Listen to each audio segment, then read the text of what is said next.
จากสบายดีโมครูครูอาจารย์มาพบกันอีกแล้วในคลิปวิดีโอที่2หลังจากที่เราได้เฮ็ดผลการสอบและจัดอันดับที่แบบมีเงื่อนไขเนาะบัดนี้เราจะมาสาธิตในการอย่างเขาเอิ้นว่าการบอกเนาะการบอกสรุปผลสอบสิ่งหรือว่าผลการกดกาประจำเดือนเนาะว่ามีจักคนที่ได้สมบูรณ์อนุโลมจักคนตกจักคนอยู่ในหันแบ่งหญิงชายเนาะแล้วก็ประเด็นหลักคือแบ่งเป็นเผ่าซึ่งเชื่อว่าบรรดาอาจารย์เนาะตะกี้คือสิใส่วิธีนี้เนาะหลังจากที่เราได้มาแล้วปึ๊บเราต้องมานั่งนับเสียเวลาบ่และนักเรียนก็บ่แม่นน้อยๆเนาะบางห้องก็สิเป็น 3-40 คนสิ50 คน50ปลายคนก็มีเนาะฉะนั้นสำหรับคลิปวิดีโอนี้ข้าพเจ้าจะมาแนะนำในการป้อนสูตรเนาะในการเฮ็ดนับจำนวนผลการสอบสิ่งคันซั่นเฮามาเริ่มกันเลยเนาะ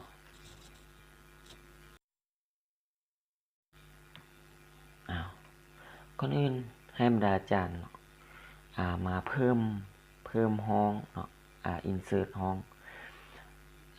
ถัดจากชื่อนี่มาให้ได้2เซลล์ก่อนนี่ในนั้นเราจะระบุเป็น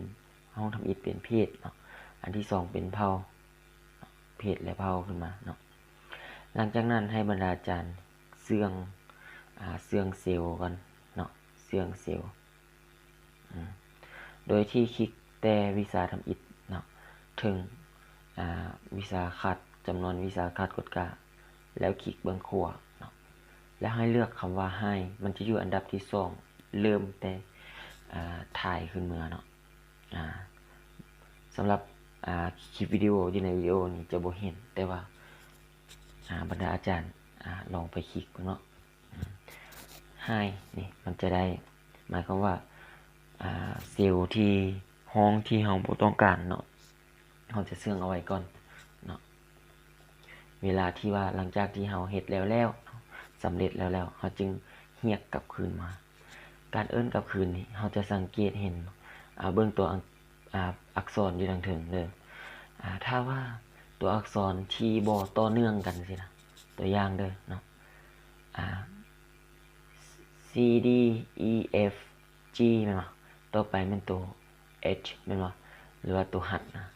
นี่มันจะบ่เห็นนี่ข้ามฮอดตัว V โอเคแน่นอนแหละ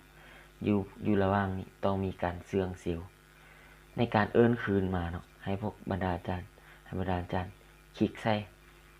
เนาะห้องที่มันมีตัวอักษรข้ามกันอย่าง G ไปเป็น V เลยคลิกทาสีเอาแล้วคลิกขวาแล้วเลือกเอาสร้อยสุดท้ายเนาะคืออันไฮนี่ข้อมูลบรรดาอาจารย์จะกลับมาเนาะก่อนสิมาเริ่มต้นเนาะข้าพเจ้าจะขอแนะนำสูตรที่เราจะต้องใส่ก่อนเนาะจะเป็นภาคส่วนนี้เด้อสูตรเราต้องใส่มีอยู่2สูตรเนาะที่เราจะเอาจับมารวมกันอันที่1จะเป็นสูตรเข้านี่หมายความว่าเป็นการนับจำนวนเนาะ if นี้ถ้าเป็นแปรตามตัวจะเป็นแต่หมายความว่าแต่ว่านะเนาะหมายความว่าจะมีถ้าเราแปลเป็นทางการคือหลายๆเงื่อนไขเนาะเมื่อเราเอา2ตัวนี้มารวมกันเป็นเข้า if เนาะจะได้สูตรแม่นการนับจำนวนแบบมีหลายๆเงื่อนไขว่าซี่ซะเนาะซึ่งลำดับของการนับจำนวนนี้เนาะเราจะเอาเพศก่อนแล้วก็เอาผลสอบและจึงเอาเผ่าเนาะเพศผลสอบและเผ่าต่อมาเนาะจะขอแนะนำที่สำคัญคือการล็อกข้อมูลโดยการกดปุ่มอยู่ในแป้นพิมพ์คีย์บอร์ดของพวกบรรดาอาจารย์เนาะFN และพดค้างไว้เนาะแล้วก็FC นี้มันจะอยู่ภาคส่วนแถวถึงสุด ของเป็นพิมพ์คีย์บอร์ดเนาะบรรดาอาจารย์ลองซอกมึงก่อนเนาะถ้าเห็นแล้วก็ถือว่าหมายตาไว้ FN และ FC เนาะเกี่ยมล็อกข้อมูลเวลาล็อกบัดนี้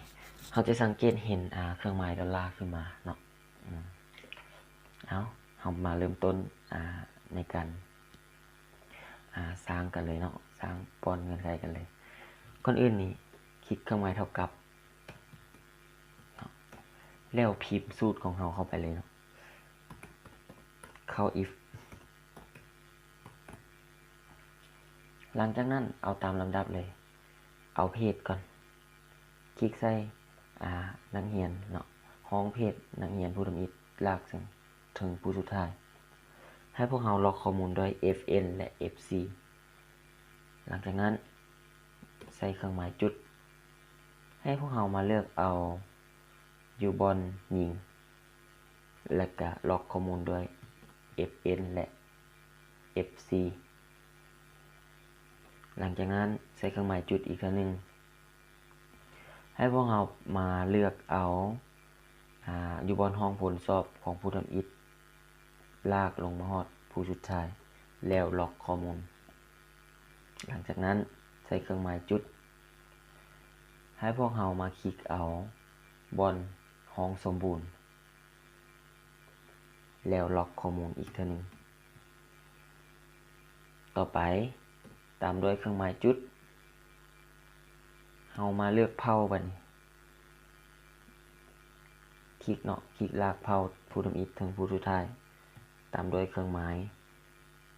เผาแล้วเนาะแล้วล็อกข้อมูล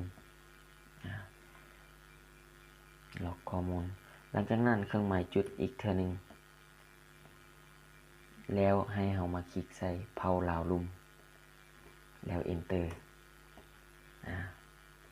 โอเคเนาะหลังจากนั้นให้พวกเรานี่ copy คลิกเมาส์คือเซอร์ใส่ห้องผลที่เราสร้างมาเมื่อกี้เนาะให้แบบและเอาเมาส์มาใส่ให้เป็นไม้บวกสีดำแล้วคลิกข้างเลื่อนออกมาทางเบื้องขวาหลังจากนั้นให้เราคลิก2 เทื่อแล้วมาแก้ไขภาคส่วนสุดท้ายลบไปเลยหลังจากนั้นมาคลิกใส่ห้องเผาลาวแล้ว enter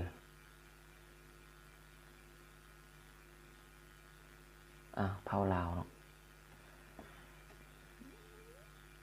enter หลังจากนั้นให้เราคลิก2 เทื่ออีกครั้งหนึ่งเรามาแก้ไขเพจมันสำหรับเพจจะอยู่หลังจุดตัวที่1เนาะให้เราทาสีเอาแล้วมาคลิกใส่เพจซ้ายหลังจากนั้นให้ล็อกข้อมูลด้วย FN และ FC enter สำหรับผู้ที่มีเงื่อนไขได้สมบูรณ์จะสำเร็จแล้วเนาะต่อไปผู้ที่ได้อนุโลมให้พวกเราคือเก่าใส่สูตรเก่าคลิกเครื่องหมายเท่ากับแล้วพิมพ์คำว่าเขา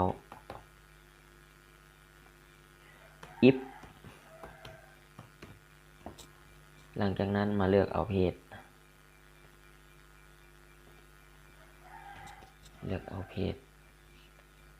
แล้วมาล็อกข้อมูลตามด้วยเครื่องหมายจุดให้เรามาคลิกใส่ห้องเพจยิงแล้วล็อกข้อมูลตามด้วยเครื่องหมายจุดอีกครั้งหนึ่งให้พวกเราบรรดาอาจารย์คลิกใส่ห้องผลสอบผู้ทำอิฐจนถึงผู้สุดท้ายลากมาเนาะแล้วล็อกข้อมูลตามด้วยเครื่องหมายจุดแล้วมาคลิกใส่ห้องอนุโลมล็อกข้อมูลอีกครั้งหนึ่งแล้วตามด้วยเครื่องหมายจุดหลังจากนั้นมาคลิกใส่ห้องส่วนเผา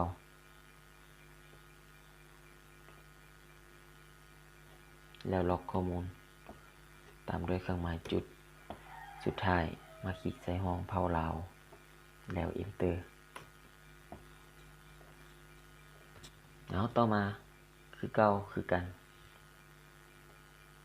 เอาเมาส์มาวางไว้ทางแจห้องตารางแล้วให้เป็นเครื่องหมายบวกสีดำแล้วคลิกลากออกมาเนาะหลังจากนั้นเราคลิก2เทื่อมาแก้ไขสูตรเนาะถ้า4สูตรห้องตัวเครื่องข้อมูลสุดท้าย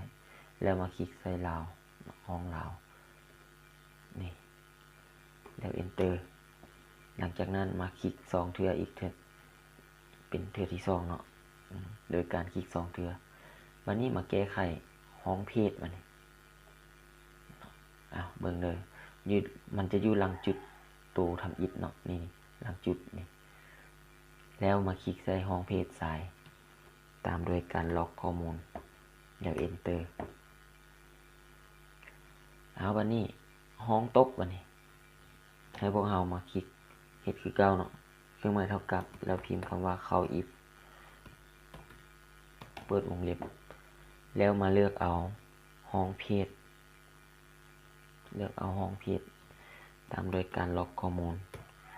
ใส่เครื่องหมายจุดแล้วให้มาคลิกเอาเพจหญิงล็อกข้อมูลใส่เครื่องหมายจุดต่อไปให้มาคลิกเอาห้องผลสอบเนาะตั้งแต่ผู้ทำอิฐถึงผู้สุดท้ายแล้วล็อกข้อมูลตามด้วยเครื่องหมายจุดให้มาคลิกใส่ห้องวิสาตกโมเมนต์วิสาตกห้องตกเงินไขตกนี่แล้วล็อกข้อมูลด้วย fn และ fc ตามด้วยเครื่องหมายจุดอีกครั้งหนึ่งวันนี้มาคลิกใส่ห้องเผา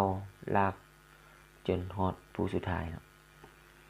แล้วตามด้วยการล็อกข้อมูลนำมาด้วยเครื่องหมายจุดให้มาเลือกเอาเผาลาวลุ่มแล้ว enter เอาต่อไปให้เรามาคลิกใส่ห้องที่เราสร้างมาเมื่อกี้เนาะวางเมาส์ให้เป็นเครื่องหมายบวกสีดำแล้วคลิกค้างไว้ลากไปห้องเพจซ้ายวันนี้เรามาแก้ไขสูตรก่อนอื่นให้เรามาแก้ไขเผาก่อนเนาะตัวสุดท้ายลบไปแล้วมาคลิกใส่เผาลาวแล้ว enter เรากลับมาห้องเพจซ้ายอีกเทื่อนึงคลิก2เทื่อเนาะวันนี้มาเลือกเอายืนบนหลังจุดตัวทำอิฐนี่แล้วลบไปเลยเนาะให้เฮามาคลิกใส่เพจซ้ายแล้วหลังจากนั้นล็อกข้อมูล enter หลังจากนั้นเนาะถือว่าแล้วเนาะเผาลาวทุกเงื่อนไขและสมบูรณ์อนุโลมตกยิงสายเรียบร้อยให้เราเลือกเอาตั้งแต่ทำอิฐถึงเงื่อนไขสุดท้ายแล้วลาก enter ลงมาลาก copy สูตรลงมานี่เราจะได้เนาะนี่ผลสอบสมบูรณ์ผู้ที่เป็นเผาลาวเพศหญิงได้1คนอนุโลมเพศหญิง1คนตก1คนเนาะเป็นเพศหญิงมอนสมบูรณ์1คนมองสมบูรณ์จะเป็นชาย2คนหญิง1คนได้อนุโลมอีก2คนที่เป็นเพศหญิงแม่นตกเพศชายอีก3คนตกผลรวมเนาะจะออกมาเนาะอันนี้เราจะตั้งสูตรนะสำหรับการตั้งสูตรผลรวมมานี่เนาะแม่นให้บรรดาอาจารย์เฮ็ดอันนี้เนาะใส่เครื่องหมายเท่ากับแล้ว sum sum เนาะคลิกใส่ห้องยิงนี่คลิกตั้งแต่เผาลาวเนาะห้องเพชรยิงลงมาห้องสุดท้ายแล้ว enter หลังจากนั้นให้บรรดาอาจารย์คลิกเนาะใส่เครื่องหมายบวกสีดำแล้วลากออกมามันจะได้เป็นนี่เนาะหลังจากนั้นนี่มันจะได้เนาะผู้ที่ผ่านหมายความว่าได้สมบูรณ์และอนุโลมเพศหญิงได้3คนนี่1สมบูรณ์1อนุโลม2รวมเป็น3 เพศชายจะได้3คนเนาะซึ่งรวมกันทั้งหญิงทั้งชาย1บวก3เป็น4บวก2เป็น6เขาจะได้นะฉะนั้น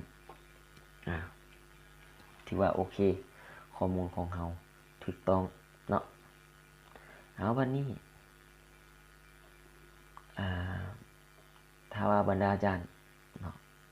ยังบ่เข้าใจถือว่าให้กลับไปเบิ่งเนาะถือว่าให้กลับไปเบิ่งคลิปวิดีโอย้อนหลังคืนเด้อเนาะสำหรับคลิปวิดีโอนี้ถือว่า